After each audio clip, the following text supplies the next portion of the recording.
शिवसेना उद्धव बाळासाहेब ठाकरे पक्षाच्या वतीने आयोजित या निमंत्रित माध्यमांशी संवादामध्ये आपलं स्वागत आहे। माझ्या समवेत परळी तालुक्यातील आमचे युवा सेनेचे सन्माननीय पदाधिकारी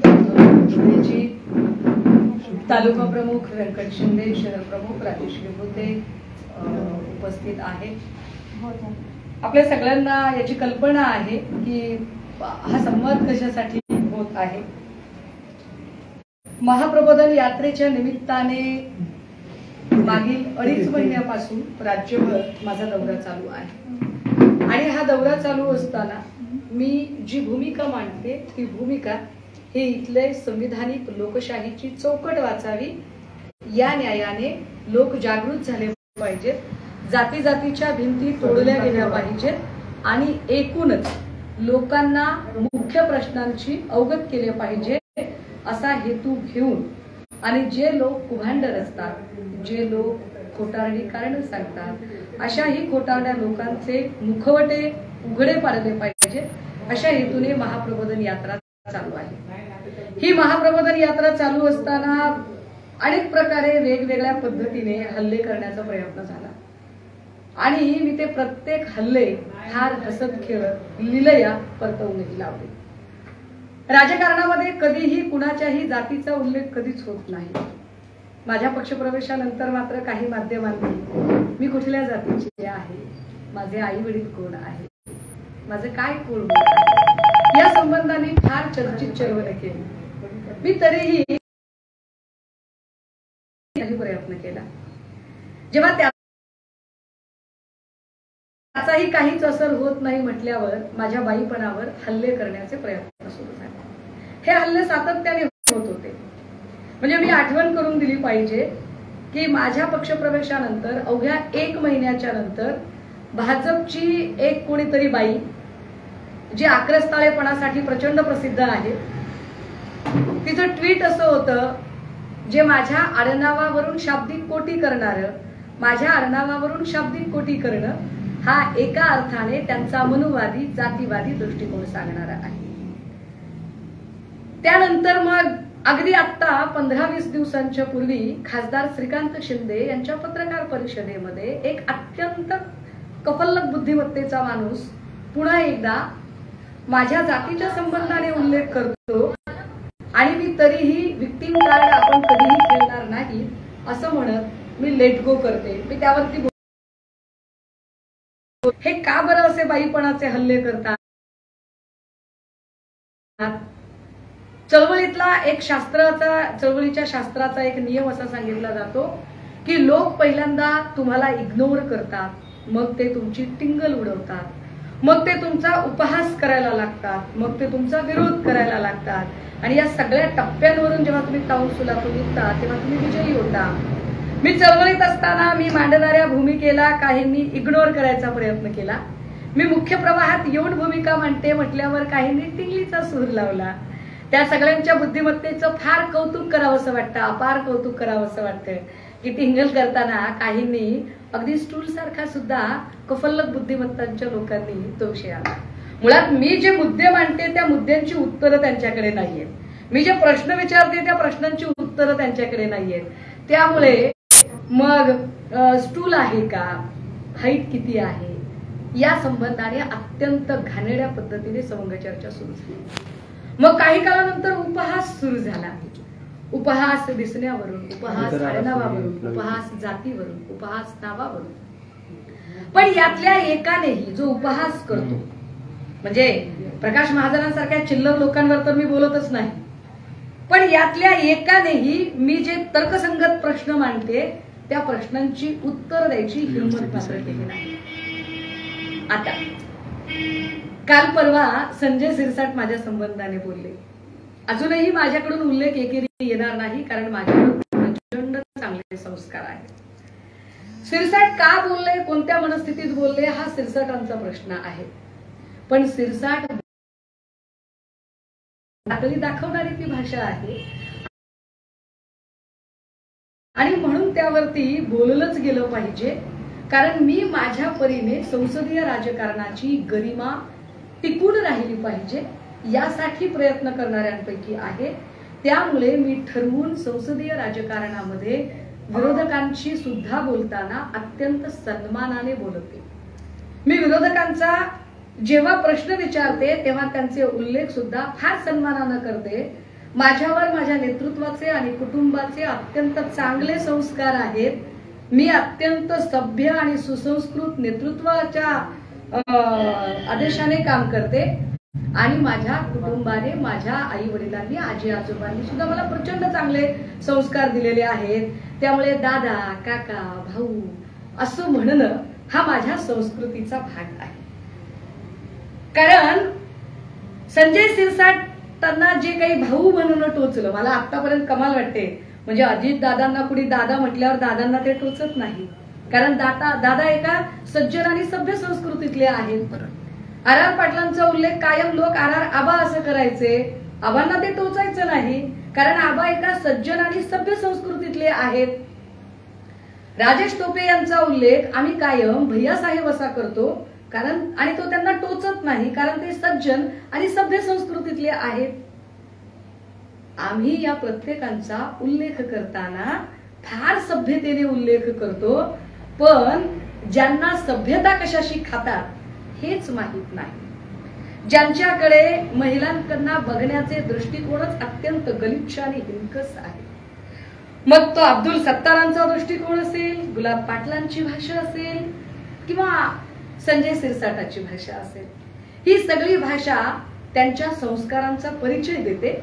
आणि विशेष महत्वाची गोष्ट, त्यांच्याकडे असणाऱ्या महिलांची जरी शब्दप्रयोग बघितले तर काही महिला सर्रासपणे नंगट, थोबडवून काढेल, चपलाने मारेल, हरामखोर, बडवून काढेल अशी गुंडगिरीची भाषा करताना, तर काही महिला दांडा, मला ते शब्दही उच्चारवत नाही, अशा शब्दांचे प्रयोग करतात। कदाचित अशाच शब्दांचे प्रयोग ऐकण्याची सवय संजय शिरसाटांना प्रचंड झालेली आहे। त्यामुळे संजय शिरसाटांच्यासाठी सभ्यतेचे निकष हे गलिच्छ आणि शिवराळ भाषा वापरणे असे असावे, परंतु तो माझ्या संस्काराचा भाग नसल्यामुळे मी त्यांचा उल्लेख फार चांगल्या अर्थाने भाऊ केला, अर्थात तो इथून पुढे करायची गरज नाही। याच संबंधाने मी माझं म्हणणं मांडत पोलीस स्टेशनमध्ये जेव्हा माझ्या पक्षानेही ही तक्रार दाखल केली, त्यावेळेला कुठल्याही पोलीस स्टेशनने गुन्हा दाखल करून घेतला नाही। मी कायद्याची अभ्यासक आहे, त्यातल्या प्रत्येक शब्दांचा अर्थ आणि त्याच्या व्याख्या बघता सरळ सरळ संजय शिरसाटांवर गुन्हा दाखल व्हायला हवा, परंतु जे सरकार शीतल म्हात्रे प्रकरणात अत्यंत तत्परतेने मुलांना उचलते आणि खोटारड्या पद्धतीने गुन्हे टाकते, ते सरकार विरोधकांच्या महिलांची मात्र जणू अब्रूच नसते अशा पद्धतीने जर वागत असेल, तर आता आम्हाला एकनाथ शिंदेजींच्या सद्सत विवेकाला साथ घालायची आहे। एकनाथ शिंदेजींनी हे आता स्पष्ट केले पाहिजे की तुमच्यासाठी फक्त तुमच्या पक्षातल्या ज्या महिला आहेत याच महिलांची इब्रत महत्वाची आहे का, आणि इतर महिलांच्यासाठी तुम्ही काहीच बोलणार नाहीत का? एकनाथ शिंदे साहेबांना हे प्रश्न आता विचारावेच लागतील की गुलाब पाटील असतील किंवा अब्दुल सत्तार असतील किंवा संजय शिरसाट असतील, या सगळ्या मंडळींचा काय, या सगळ्यांचं क्वालिफिकेशन हेच आहे का की हे सगळे लोक महिलांच्या बद्दल अत्यंत गलिच्छ भाषेत बोलतात, म्हणून तुम्ही त्यांना आमदार म्हणून तुमच्या सोबत ठेवलंय, मंत्री म्हणून तुमच्या सोबत ठेवलंय, म्हणून तुम्ही त्यांना ऐकून घेत आहात? ज्या संजय शिरसाटांनी अत्यंत घाणेरडी भाषा वापरली त्या संजय शिरसाटांना कधी कुणी प्रश्न तरी विचारावेत, कोण आहे पाटील नावाची व्यक्ती, ज्या व्यक्तीला संजय शिरसाट अडकवू पाहत होते? बरं, अत्यंत महत्वाची आहे ती शिरसाटांसाठी महत्वाची नसली तरी शिरसाटांना हे प्रश्न कुणीतरी विचारावेच लागतील की वाया गुवाहाटी आणि हा सगळा जेव्हा दौरा केला तेव्हा लोक तुमच्या असं सांगतात 72 कोटी रक्कम शिरसाट तुमच्या घरात आली म्हणे, कशी काय आली काय नाही, आणि त्यातले 5 कोटी रुपये ब्लॅकमेलिंगच्या साठी तुमच्याच अत्यंत संपर्कातल्या कुण्या माऊलीने तुम्हाला मागितले? अर्थात शिरसाट तुम्ही हे डिनाय करणार असाल तर मला याच्यावरही बोलावं लागेल, पण हे मी का बोलतेय, कारण सिरसाटांनी अत्यंत घाणेरड्या पद्धतीने, ज्यांचं वागणं चोख असतं, रोख असतं, त्यांना या पद्धतीच्या बोलण्याचा निश्चितपणे त्रास होतो.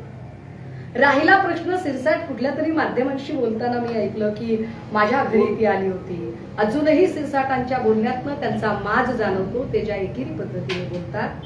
सिरसाटांचं घर कोणत्या दिशेला, कोणत्या भागात आहे हे मला माहिती नाही. मी त्या माणसाच्या कधी घरी गेले नाही आणि त्याच्यासारख्या अत्यंत घाणेरड्या आणि विकृत मानसिकतेच्या माणसाशी संपर्क ठेवण्याचा तर संबंधच येत नाही. ही बोलण्याची पद्धत आहे. ही प्रत्येकाशी संवाद साधताना, विरोधकांशी बोलताना सुद्धा सन्मानाने बोलण्याची पद्धत आहे. आम्ही देवेंद्रजींना बोलतानाही देवेंद्र भाऊ असं बोलतो. आता जर तुम्हाला भाऊ आणि दादा असा शब्द रुतत असेल तर संजय सिरसाटांनी त्यांच्या स्वतःच्यासाठी एखादा शिवीवाचक शब्द सुचवावा. कारण शिव्या मला येत नाही.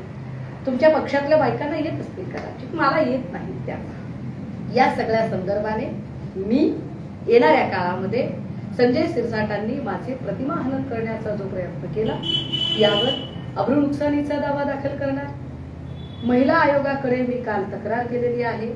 महिला आयोगाची माझ्या माहितीप्रमाणे मला जे आतापर्यंत माहिती मिळाली त्यात त्यांनी पोलिसांना तसे निर्देश दिलेले आहेत. पण मला खात्री आहे की पोलीस याच्यावरती गुन्हा दाखल करायला फार वेळ घेणार. कारण पोलिसांना गुन्हा दाखल करण्यासाठी देवेंद्रजी गृह खाते या सगळ्यांच्याच परमिशन लागणार. कारण आमदार माणूस आहे म्हटल्यावर तो त्या पद्धतीने वागणार ना. या सगळ्या याच्यावर देवेंद्रजींची महिला म्हणून, महिलांचे प्रश्न म्हणून काय भूमिका असेल देवेंद्रजींनी सुद्धा स्पष्ट करावे. आणि जर संजय सिरसाटांवर गुन्हा दाखल होणार नसेल तर याचा अर्थ असा आहे की देवेंद्र फडणवीसजी किंवा एकनाथ शिंदेजी हे दोघे सत्तार, गुलाब पाटील किंवा संजय सिरसाट यासारख्या विकृतींना पाठीशी घालत जाणीवपूर्वक फक्त आणि फक्त आपली खुर्ची टिकवण्यासाठी, संख्याबळ ठेवण्यासाठी म्हणून जाणीवपूर्वक या लोकांना पाठीशी घालतायत असा याचा अर्थ होईल. मला याची कल्पना आहे की हे सगळं कुभांड का रचलं जात आहे. कारण संजय सिरसाटांच्या आणि एकूण या लोकांच्या, विरोधकांच्या पोटात गोळा याचा उठतोय की जर सुषमा अंधारेच्या पाठीवर बॅगेज नाहीये, कुठलंच ना ईडीचं बॅगेज आहे, ना सीबीआयचं बॅगेज आहे, ना कुठल्या करप्शनचं बॅगेज आहे.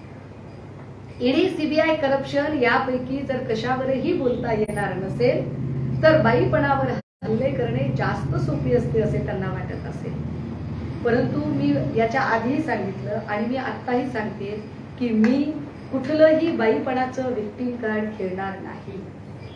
पण मी दाखल केलेली तक्रार ही विक्टिम कार्ड किंवा स्टंटबाजी किंवा काय जे असेल, कारण प्रसिद्धीचा स्टंट त्यांना करावा लागतो जे प्रसिद्धीपासून कोसो दूर असतात. ना मी कधी कॅमेऱ्याचा सोर्स केला, ना मी कधीही माझ्या व्यक्तिगत अडचणी सामाजिक पटलावर मांडायचा प्रयत्न केला, ना उलट 3 दिवसांपासून मी माध्यमांशी बोलणेच टाळत होते. कारण प्रसिद्धी किंवा स्टंट या गोष्टी माझ्यापासून कोसळत आहेत. मी फक्त आणि फक्त ही तक्रार यासाठी करत आहे की म्हातारी मेल्याचे दुःख नसते पण काळ सोकावतो. संजय सिरसाटांसारखी माणसं ही फक्त व्यक्ती म्हणून नाही तर एक विकृत प्रवृत्ती म्हणून आम्ही त्यांच्याकडे बघतो आणि अशा विकृत प्रवृत्ती वेळीच ठेचायला हव्या. सिरसाटांना मी केलेल्या टीका किंवा मी मिंधे गटावर केलेले आरोप या संबंधाने काहीही प्रॉब्लेम असेल तर त्यांनी निश्चितपणे ते मांडायला हवे. त्यांनी सभा घेऊन त्यावरती बोलायला हवं. विरोधक म्हणून मी अत्यंत खेळीमेळीने त्यांच्या त्या सगळ्या हल्ल्यांचं आणि सगळ्या प्रश्नांची उत्तरं सुद्धा द्यायला तयार असेल. पण सिरसाटांनी हे असे अत्यंत सवंग प्रयत्न थांबवले पाहिजे. आणि महत्वाचं म्हणजे या सगळ्या सिनरिओमध्ये जेव्हा महाविकास आघाडीची वज्रमूठ बांधली जात आहे, ही वज्रमूठ बांधताना जेव्हा आम्ही किमान आणि समान मुद्द्यांवरती एकत्रित येऊन ठामपणे काम करण्याचे ठरवत आहोत, तेव्हा अशा कुठल्याही तुमच्या बाईपणावर हल्ले करण्याच्या अशा भ्याड प्रयत्नांना ना आम्ही माघार घेणार आहोत, ना आम्ही थांबणार आहोत। आणि अजून एक गोष्ट मी आभार मानते की आज संभाजीनगरमध्ये माझ्या संदर्भाने विरोधी पक्षनेते अंबादास दानवे यांनी जोडो मारो आंदोलन आणि बऱ्याच काही गोष्टी केल्या। पक्ष म्हणून माझ्या सोबत असणाऱ्या त्या तमाम शिवसैनिकांचे मी प्रचंड आभार मानते, पण मी त्याच सोबत सिरसाटांना अजून एक गोष्ट सांगितली पाहिजे की माझी लढाई लढण्यासाठी मी फार खंबीर आहे आणि ती लढाई लढण्यासाठी मला नाही वाटत सिरसाट की मला काही फार वेगळ्या गोष्टी कराव्या लागतील। भविष्यात कुठल्याही महिलेवर कुठल्याही लोकप्रतिनिधीने बोलताना, मग ती कोणत्याही पक्षाची, पण महिलांच्या बद्दल बोलताना त्यांनी लाख वेळा विचार केला पाहिजे।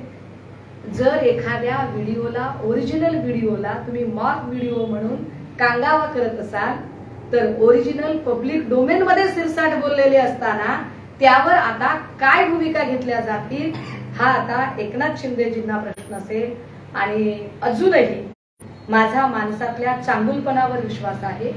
अजूनही एकनाथ शिंदे साहेब, माझा खरं म्हणजे साहेब बोलणे हे माझ्या पठडीत बसत नाही। माझ्यासाठी साहेब, महाराज हे जे शब्द आहेत ना, छत्रपती शिवरायांना फक्त महाराज म्हणावे आणि विश्वरत्न डॉक्टर बाबासाहेब आंबेडकरांना साहेब म्हणावे अशा ठाम भूमिकेतली मी मुलगी आहे। त्यामुळे मी एकनाथ भाऊ किंवा देवेंद्र भाऊ असे उल्लेख करत राहिले तरीही माझा तुमच्या चांगुलपणावर आणि सत्सत विवेकावर अजूनही विश्वास आहे की तुम्ही अशा मस्तवान लोकप्रतिनिधींना किमान आत्ता तरी सुनावाल आणि त्यांच्यावर योग्य ती कारवाई कराल। बाकी त्यांनी कारवाई नाही केली तरी मी मात्र अब्रू नुकसानीचा दावा संजय सिरसाट यांच्यावर टाकणार आहे। काही त्या खोक्याच्या आरोपावरून राहुल शेवाळेंनी एक याचिका दाखल केली, त्यांना आता 17 तारखेला उद्धव ठाकरे असतील, त्यांना आज 17 तारखेला त्याने न्यायालयाने बोलवलेलं आहे। काय सांगा?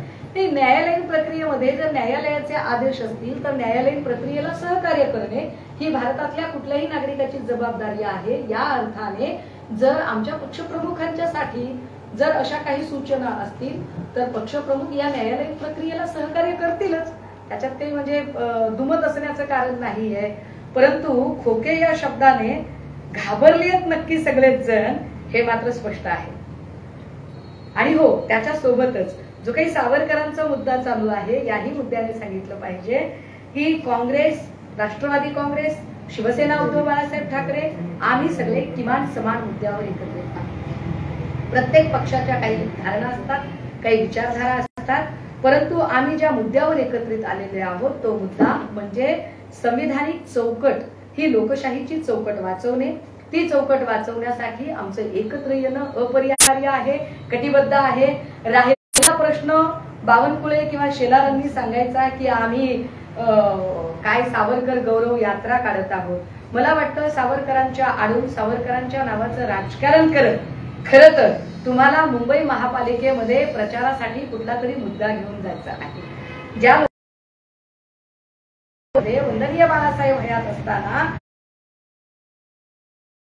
सावरकरांच्या स्मारकासाठी जागा दिली होती आणि आमचे सुधीर भाऊ त्यावेळेला महापौर होते, तेव्हा ते स्मारक उभेही झाले होते, पण 5-6 मजली उभ्या झालेल्या त्या स्मारकामध्ये आता किती सावरकरांचा विचार प्रदीप्त ठेवण्यासाठी प्रयत्न भाजपाकडून केले गेलेत की त्या इमारतीचा व्यावसायिक कामासाठी उपयोग केला जात आहे, याची सुद्धा चौकशी पत्रकारांनी एकदा करून घेतली पाहिजे।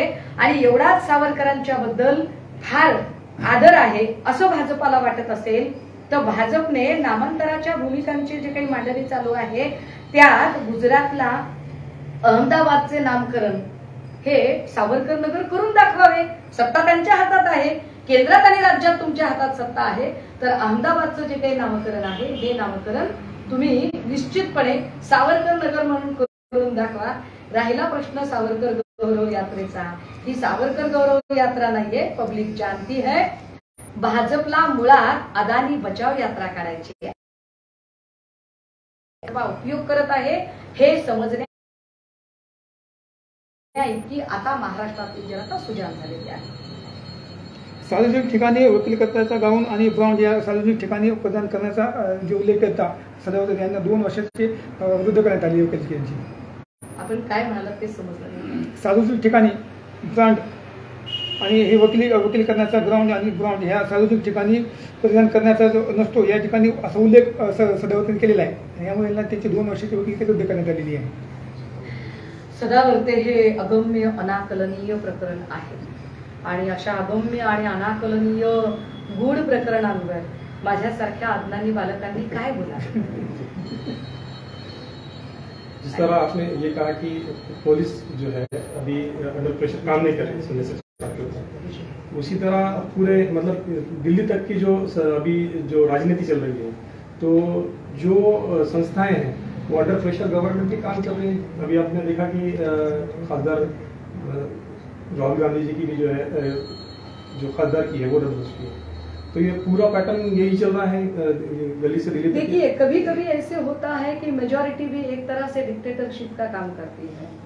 आज की तारीख में भारतीय जनता पार्टी के हक में जो मेजॉरिटी है उस मेजॉरिटी का जिस तरह से बहुत ही गैर तरीके से जो फायदा उठाया जा रहा है वो काफी चिंताजनक है. जो भी लोकतंत्रवादी है ये किसी को भी यह बात बिल्कुल ही कबूल नहीं होगी कि अगर राहुल जी आपको बार बार सवाल पूछ रहे हैं हिंडनबर्ग की रिपोर्ट पर, बार बार सवाल पूछ रहे हैं अदानी पर, तो रद्द कैसे कर सकते हैं. हालांकि राहुल जी ने जो अपना बयान दिया था या जो कुछ भी कहा था वह उन्होंने बहुत दिनों पहले कहा है. अब जाके इनको यह क्या अब जाकर बीजेपी की नींद खुली है. अगर बीजेपी को ऐसे लगता है कि इससे ओबीसी समुदाय का बहुत ज्यादा अपमान हुआ है तो क्या ओबीसी समुदाय के लिए बीजेपी ने कुछ करा है. अगर ओबीसी समुदाय के लिए बीजेपी को सच में कुछ करने की चाह है तो पहले ओबीसी समुदाय की जो जात निहाय सेंसस की जो मांग है वो सेंसस की ओबीसी सेंसस की मांग बीजेपी पहले पूरी करे और फिर ओबीसी के बारे में बात करे. रही बात की मोदी सारे चोर होते हैं, उन्होंने कहा मोदी सारे चोर होते हैं नहीं. अरे भाई जो चोर है उनके नाम कोइंसिडेंटली मोदी ही क्यों है. क्या बीजेपी ने ऐसी बात आज तक कभी नहीं कही. बीजेपी ने तो इसके पहले बात करते समय कई बार ऐसे भी कहा कि सारे के सारे मुसलमान आतंकवादी नहीं है किंतु जो आतंकवादी पकड़े जाते हैं वो मुसलमान ही क्यों है. तो क्या ये मुसलमान कौम का अवमान नहीं है. क्या ये मुसलमानों की एक तरह से तौहीन नहीं है. तो इस पर कब बात करेंगे वो लोग. बीजेपी का कुछ इस तरह से चलता है कि जब हम कहेंगे भारत जोड़ो यात्रा से जो एक क्या कहेंगे उसे हम एक स्टेटस जो तैयार हुआ है राहुल जी का, बीजेपी ने जो बड़ी मुश्किल से पप्पू बनाने की कोशिश की थी तो पप्पू अब सबको एक तरह से सबक सिखाने के मोड में है. और अब ऐसे एक मोड़ पर एक कगार पर जब राहुल जी खड़े हैं तो बीजेपी के इतना तो समझ में आया है कि you can love him, you can hate him but you can't ignore him. आप राहुल जी को शायद आप उनसे नफरत कर सकते हैं, उनसे प्यार कर सकते हैं किंतु आप उन्हें कतई बेदखल नहीं कर सकते. एक तरह से उनकी सांसद सदस्यता रद्द करना यह बीजेपी ने अपने आप में राहुल जी का जो डर उनके अंदर समाया हुआ है उस डर का इकरार जवाब देना है. शिवसेनेने असे आता विधान केलंय की माझ्यावर दबाव टाकला जातो आणि तुम्ही असं वेगळं सांगितलं की मातोश्रींची आंदोलन करा तुम्ही म्हणून. कुणावर दबाव टाकला जातोय. मातोश्री कुणावर दबाव टाकला त्यांच्यावर की आंदोलन करा अमुक करा. नाही पण सिरसाटांवर का दबाव टाकला जाईल. सिरसाटांवर का मातोश्रींवर आले सांगितले हो पण मातोश्रीवर सिरसाटांवर का दबाव टाकला जाईल. त्यांनी असं सिरसाट काय बोलत आहेत हे कदाचित सिरसाटांनाच कळत नाहीये. सिरसाट खूपच गडबडलेले दिसत आहे. तसाही सिरसाटांचा बॉम्बे सेंट्रल मधला 72व्या मजल्यावरच्या फ्लॅटवर बोलताना मी मगाशी ऐकलं त्यांना. ते म्हणाले पुन्हा त्यांची ती एकेरी भाषा, गलिच्छ भाषा, कारण संस्कारांचा आता पताच नाहीये. संस्कार कशाशी खातात ते त्या बिचाऱ्याला माहित नाही. त्यामुळे मग असा असेल प्लॉट करतीने घ्यावा. अरे दादा, आम्ही आमच्या कष्टाची खाऊन फार सुखी आहोत. हा, पण तुमच्या फ्लॅटचे पैसे कुठून आले हे शोधायला फार वेळ लागणार नाही आणि आम्ही त्याच्या मुळापर्यंत निश्चितपणे जाऊ. मैडम, सेंटर और स्टेट दोनों भी महिलाओं के ताल्लुक से जो है महिलाओं को लेके बहुत सेंसिटिव है. कहते हैं कि महिलाओं के लिए आगे बढ़ के काम करने का, और मोदी जी का स्टेटमेंट भी है बेटी बचाओ. तो जब आपके साथ इस तरह से हो रहा है तो ये क्यों नहीं आता है सामने? ये नहीं, महिलाओं के लिए अगर आप इतने काफी संवेदनशील है तो ये जो सारे हादसे होते हैं, ये जो सारी घटनाएं घटती है, या आपके साथ सत्ता में शेयरिंग करने वाले जो विधायक है, सांसद है, वो अगर महिलाओं के प्रति इस तरह के स्टेटमेंट यूज करते हैं तो क्या आपके पास ऐसी कौन सी पुख्ता बंदोबस्त आपने उनके लिए किया है? तो इसका जवाब ना में मिलता है. रही बात मेरी, तो मैं फिर एक बार कहूंगी, मैं विक्टिम कार्ड खेलने वालों में से नहीं हूँ, ना ही किसी इस तरह की बयानबाजी से मैं पीछे रखने वालों में से हूँ. लेकिन मैंने एक लीगल एक्शन सिर्फ और सिर्फ इसलिए लिए है, वो इस बात के लिए कि सिरसाट जैसी यह जो एक तरह की जो टेंडेंसी है, इस टेंडेंसी को सबक सिखाना भी चाहिए.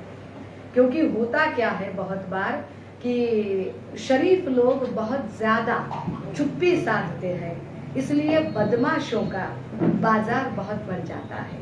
अगर बदमाशों का बाजार बंद करना है तो शरीफों ने चुप्पी तोड़नी बड़ी जरूरत है, और इसलिए यह चुप्पी तोड़ने की एक तरह से एक होड़ है. बंडाच्या वेळी शिवसेनेचे जे नेते होते त्यांनी सांगितले की आम्ही हिंदुत्वासाठी आम्ही बंद करतात, पण तानाजी सावंत सांगितले की फक्त आम्ही यांच्या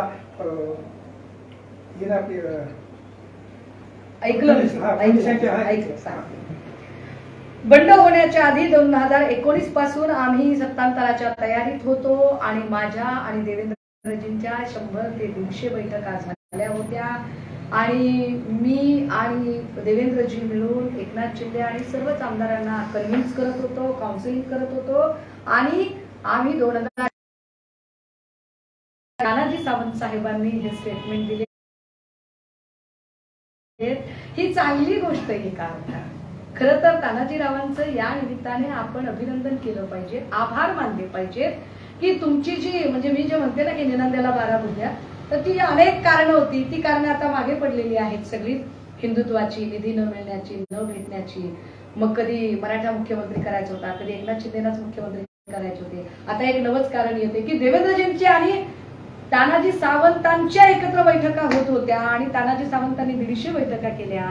याचा कदाचित असाही अर्थ असू शकतो आत्ता बोलण्याचा की कदाचित तानाजी सावंतांनाच मुख्यमंत्री व्हायचं असेल आणि अपघाताने एकनाथ शिंदे मुख्यमंत्री झाले असतील, त्यामुळे माझा किती मोठा शेअर होता या सगळ्या सत्तांतरात हे दाखवण्याचा सावंतांचा प्रयत्न असेल. मला वाटतं